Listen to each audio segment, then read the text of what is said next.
ఇల్లు, ఆఫీసు, కార్యాలయం, వ్యాపార సముదాయం నిర్మాణం ఏదైనప్పటికీ తూర్పులో పొరపాటు జరగడాన్ని వాస్తుశాస్త్రం అత్యంత తీవ్రమైనటువంటి పొరపాటుగా పరిగణిస్తుంది. ఏం పొరపాటు జరిగితే ఏం జరుగుతుంది అనే విషయాన్ని చూసినప్పుడు తూర్పులో వాస్తు దోషం ఉన్నట్టయితే అత్యంత మొదటి ప్రమాదం ఆరోగ్య సమస్యలు ఏర్పడతాయి. రెండవది, ప్రభుత్వ విభాగాల నుంచి పెనాల్టీస్, ఒత్తిడి ఏర్పడుతుంది, ఆర్థిక సమస్యలు ఏర్పడతాయి. ఈ మూడు విషయాలను వాస్తుశాస్త్రం చాలా క్లియర్గా చెప్పింది. ఎక్కడుంది దీని గురించిన వివరణ అంటే విశ్వకర్మ ప్రకాష్, సమరాంగణ సూత్ర 2 గ్రంథాలలో దిశలలో జరిగేటువంటి వాస్తు దోషాలు, వాటి పరిణామాల గురించినటువంటి వివరణ చాలా వివరంగా ఉంది. ఇప్పుడు మనం తూర్పు దిశలో జరిగేటువంటి వాస్తు దోషాల గురించి చూసినప్పుడు అసలు వాస్తు దోషాలు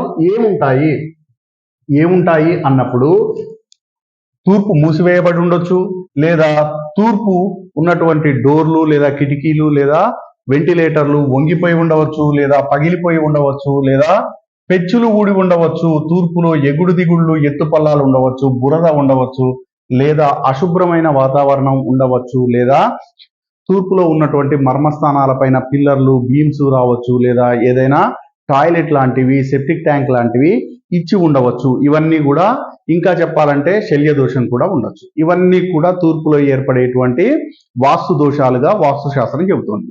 ఈ వాస్తు దోషాల వల్ల ఏర్పడేటువంటి పరిణామాలు ఏ విధంగా ఉంటాయి అంటే ప్రభుత్వ వ్యవహారాల్లో ఒత్తిడి, ఆరోగ్య సమస్యలు, కుటుంబంలో అశాంతి, ఆర్థిక నష్టాలు వస్తాయి అని చెప్పి వాస్తుశాస్త్రం చెబుతుంది. మరి ఈ తూర్పుకు ఎందుకంత ప్రాధాన్యత ఇవ్వాల్సి వచ్చింది అనే విషయాన్ని చూసినప్పుడు తూర్పుకు అధిపతి ఇంద్రుడు, ఆ దిక్పాలకుడు ఇంద్రుడు, ఇంద్ర భగవానుడు తూర్పు యొక్క దిక్పాలకుడు. ఈయన యొక్క ఆయుధం వజ్రాయుధం. ఇంద్రుడు అంటే దేవతలందరికీ కింగ్, అంటే చాలా అత్యుత్తమైన ప్లేసు, అత్యంత పెద్ద ప్లేస్. అక్కడనే మనం వాస్తు పొరపాటు చేస్తే, అక్కడ ఒక సెప్టిక్ ట్యాంక్ ఇస్తే, ఇంద్రుడు ఉండాల్సిన ప్లేస్లో ఒక సెప్టిక్ ట్యాంక్ ఇచ్చాము. సింపుల్ లాజిక్ కదా, వాస్తు పెద్ద పొరపాటు జరిగినట్టు. అంతేకాకుండా తూర్పున సూర్యుడు ఉంటాడు, దిశాధిపతి అంటారు ఆయన్ని.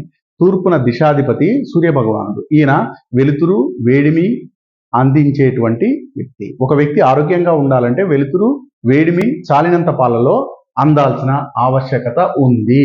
తూర్పు వెలుతురు, ఉష్ణము, శక్తి చూడు, అట్లుంటేనే ఆరోగ్యం, ఉత్సాహం ఉంటుంది. లేకపోతే ఇంట్లో అశుభ వాతావరణం ఏర్పడేటువంటి అవకాశం ఉంది. సో తూర్పు దిశలో పగిలిపోవడం, బురద ఉండడం, పెచ్చులు ఉండడం, ఫ్లోర్ అనీవెన్గా ఉండడం, లేదా తూర్పును వచ్చేటువంటి మర్మస్థానంలో పిల్లర్ లేదా కాలం, బీమ్ లేదా టాయిలెట్ ఉండడం. ఇంకా ముఖ్యమైన విషయం ఏంటంటే తూర్పుని మనం వాస్తు పురుష మండలిలో తూర్పులో ఇది బ్రహ్మస్థానం అనుకుంటే ఇది తూర్పు, ఇది ఉత్తరం అనుకున్నప్పుడు ఈ తూర్పు ఇది ఆర్యమ. ఆర్యమ అంటే ఈ ప్రాంతానికి మొత్తానికి అధిపతి ఆర్యమ. మనం ఏకాశీతి పదవాస్తులో 81 భాగాలుగా విభజించుకొని 45 దేవతలను గుర్తించుకున్నప్పుడు ఆర్యమ, వివస్వాన్, మిత్ర, భూధర్ అనేటువంటివి 4 స్థానాలు ఉంటాయి. అందులో తూర్పున ఉన్నటువంటిది ఆర్యమ స్థానం. ఇది సూర్య భగవానుడు. ఆర్యమ అంటే ద్వాదశాదిత్యులలో ఒకడు ఆర్యమ. ఈయన ఎవరంటే సూర్యుడి యొక్క వెహికల్ డ్రైవర్. అంటే రోజు పొద్దున్నే సూర్య భగవానుడు కరెక్ట్ టైంకు రావడానికి ఆయనను తెల్ల గుర్రాలతో పూంచినటువంటి రథం మీద తీసుకొచ్చేటువంటి డ్రైవర్ ఈ ఆర్యమ. ఈ ఆర్యమ అంటే వాస్తు దోషం ఇక్కడ ఉంటే మనం అర్థం చేసుకోవడానికి, ఒక డ్రైవర్ సరిగా లేకపోతే, డ్రైవర్ స్థానాన్ని పాడు చేస్తే వెహికల్ సరైన టైంకి సరైన సేఫ్టీ మెజర్స్తో గమ్యాన్ని రీచ్ కాలేదు. వాస్తు చెప్పేది అదే. ఆర్యమ స్థానం వాస్తు లోపభూయిష్టంగా ఉన్నట్టయితే మనం చేరాల్సినటువంటి గమ్యం, మనం ఎంచుకున్నటువంటి లక్ష్యం విత్ ఇన్ సేఫ్టీ మెజర్స్ చేరుకోలేము అని చెప్పి వాస్తుశాస్త్రం చెబుతుంది. సో తూర్పు దిశలో, తూర్పు ఒక ఇంట్లో ఎక్కడ నుండి ఎక్కడికి వస్తుంది, దాన్ని ఏ పర్పస్ లో వాడుతున్నాం, అక్కడ ఏమన్నా వాస్తు దోషం ఏర్పడిందా, అక్కడ ఏమన్నా శల్య దోషం ఉందా అనే విషయాన్ని చాలా క్షుణ్ణంగా అర్థం చేసుకోవాల్సిన అవసరం ఉంది. ఒకవేళ వాస్తు దోషం జరిగిందనుకో, జరిగేటువంటి పరిణామాలని బట్టైనా మనం ఎనలైజ్ చేసుకోవాలి. మరి వాస్తు దోషం జరిగితే పరిణామం ఏంటి, ఆ పరిష్కార మార్గాలు ఏంటి అని చూసినప్పుడు తూర్పు దిశలో వాస్తు దోషం జరిగినప్పుడు మనం చేయవలసినటువంటి మార్గాలు, సూర్య నమస్కారాల గురించినటువంటి వివరణ చెప్పడం జరిగింది. అన్ని దోషాలకు కాదు, ఫస్ట్ దోషాన్ని నివారించుకొని దోష పరిహారం చేసిన తర్వాత సూర్య నమస్కారాలను ఆదివారం రోజు ఉపయోగించమని చెప్పింది.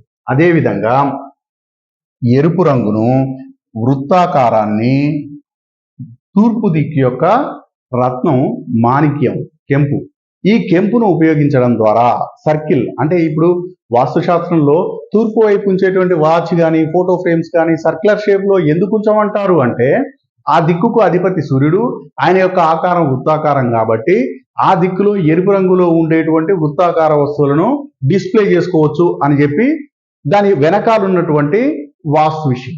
సో తూర్పులో కానీ వాస్తు దోషం జరిగితే వాస్తు దోషాలను తొలగించిన తర్వాత అంటే పగుళ్ళు, రంగు వేరే ఉండడం, లేదా దర్వాజాలు వంగిపోయి ఉండడం, కిటికీల్లో పగుళ్ళు ఉండడం, ఫ్లోర్ అన్ఈవెన్ గా ఉండడం, శల్య దోషం ఉండడం, వీటన్నిటిని తొలగించిన తర్వాత ఆదివారాన్ని ఉపయోగించుకోవడం, ఆ దిశ యొక్క రత్నాన్ని వాడుకోవడం, అదేవిధంగా ఆ దిశ యొక్క షేప్ను వాడుకోవడం, ఆ దిశ యొక్క కలర్ని వాడుకోవడం, ఇవన్నీ మార్గాల ద్వారా తూర్పు దిశలో ఏర్పడినటువంటి వాస్తు దోషాలను తొలగించుకొని దూరం చేసుకొని ఒక ఇంటిని వాస్తుకు అనుకూలంగా మార్చుకునే అవకాశం ఉంది. అన్నింటికన్నా ముఖ్యంగా వాస్తు దోషాలు ఏర్పడకుండా తూర్పును ప్లాన్ చేసుకోవడం అనేది prevention is better than cure.